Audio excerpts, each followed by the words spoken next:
ఇంకోటి ఇదే కేసులకు సంబంధించి వీటన్నిటిని వాదిస్తున్నటువంటి సిద్ధార్థ లుద్రా గారికి అసలు ఈ కేసు కూడా ఆయనే వాదించాడు, మీరు అంతా కూడా క్లియర్గా చెప్పారు. కానీ ఈయన మాత్రం ఇక్కడ ఏఐజీ ఉన్నా కూడా ఆయన కాదని చెప్పేసేసి ప్రతి కేసులకి ఈయన్ని అటాచ్ చేసి ఈయనే వాదించడం, ప్రభుత్వానికి సంబంధించినటువంటి ఆ డబ్బులన్నింటినీ కూడా ఆయనకి ఇవ్వటము, ఎక్స్చెక్కర్ నుంచి దాదాపు 9 కోట్ల వరకు ఇచ్చారని చెప్పేసి నేను అఫీషియల్గా చెప్తూ వచ్చారు.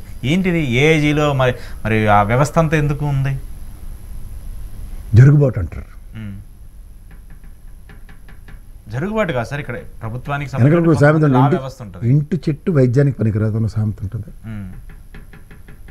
సో అలా పనికి రావట్లేదు అంటారా? గత ప్రభుత్వానికి సంబంధించిన కేసులు మొత్తం ఎప్పుడైనా సరే వాడు గుర్తుంచుకోండి, చిన్నప్పుడు సామెతలు ఉత్తిరారావు, కచ్చలో పుండు అల్లుడు వైద్యం, ఇంటి చెట్టు వైద్యానికి పనికిరావు, ఇవన్నీ దేనికి వచ్చాయి? ఇలాంటి జరుగుతూ ఉంటాయి కాబట్టి పక్కింటికి వైద్యం పనికి వస్తున్నాయంటే మనకెందుకు పనికిరావు? అంటే ఈ కేసులకు ఈవెన్ వివేక హత్య కేసుకు సంబంధించినటువంటి అంశం కూడా ఈయనే వాదిస్తున్నాడు ఇప్పుడు. వాదించినాయి, అందుకే తలతోక లేకుండా అలాగే ఉంది అది.